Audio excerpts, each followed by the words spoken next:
หน่วยผักคณะสารแพงสารประสนสูงสุดได้มีการจัดกองประชุมใหญ่ครั้งที่ 6 เพื่อสรุปตีราคาผลสำเร็จในการนำพาซีดน้ำจัดตั้งปฏิบัติมาตีกองประชุมใหญ่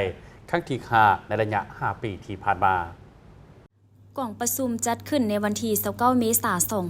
2025โดยการเป็นประธานของสหายแสงสุวรรณจันทลุณวงศ์เลขาหน่วยผักคณะสารแพงสารประชาชนสูงสุดเข้าร่วมโดยศาสตราจารย์ปริญญาเอกนางเวียงทองศรีพันดรประธานศาลประชาชนสูงสุดมีบรรดาสหายคณะประจำผักกรรมการผักและเลขาหน่วยผักพนักงานบำนาญและสมาชิกผักคณะสารแพงเข้าร่วม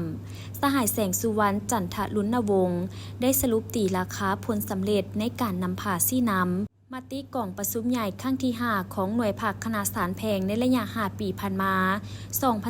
2025-2025ได้เอาใจใส่ศึกษาอบรมทางด้านการเมืองแนวคิดให้แก่สมาชิกผักพนักงานภายในหน่วยผักคณะสารแพงอย่างเป็นปกติและต่อเนื่องโดยได้ถือเอาเวียกงานดังกล่าวสอดห้อยเข้าในทุกของเขตเวียกงานนำพาสมาชิกผักพนักงานคนขั้วเสื่อมซึมแนวทางนโยบายของผักคำสั่งคำแนะนำมาตีกล่องประชุมใหญ่ครั้งที่ 11 ของผักมาตีกล่องประชุมใหญ่ครั้งที่ 4 ขององค์คณะผักสารประชาชนสูงสุดและมาตีกล่องประชุมใหญ่ครั้งที่ 5 ของหน่วยผักตนได้เอาใจใส่นำพาซี่น้ำในการปรับปรุงแบบแผนวิธีเหตุเวียกวอลสปอร์ตแมนแบบแผนในการดำเนินคดีด้วยหลายรูปแบบหลายวิธีอย่างต่อเนื่องเรียนติดโดยแต่ละเดือนแมนได้มีการติดตามสุกยูกวดกาสรุปตีราคาและถอดถอนบทเรียนในการจัดตั้งปฏิบัติเพื่อซอกหาสาเหตุที่พาให้มีจุดดีจุดอ่อนและข้อคงค้างเห็นให้การดำเนินคดีหาประกันได้ความถูกต้องทางด้านกฎหมายและมีความจริงแน่ใจหาประกันการแก้ไขคดีให้ได้75 ส่วนห้อยขึ้นไปซึ่งแสดงออกใน 5 ปี 2025-2024 ผ่านมามีคดีแพงทั้งหมด512 เรื่องในนี้มีคดีแพงขั้นลบล่าง368 เรื่องคดีเสนอฮือฟื้น111 เรื่อง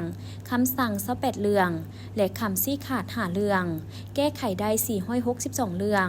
ในนี้คดีแพงขั้นลบล่าง326 เรื่องคดีเสนอฮือฟื้น104 เรื่องคำสั่ง27 เรื่องและคำซี้ขาด5 เรื่องยังพวมขนครัว50 เรื่องถ้าเทียบใส่คดีทั้งหมดสามารถแก้ไขได้ 90.2 ส่วนห้อย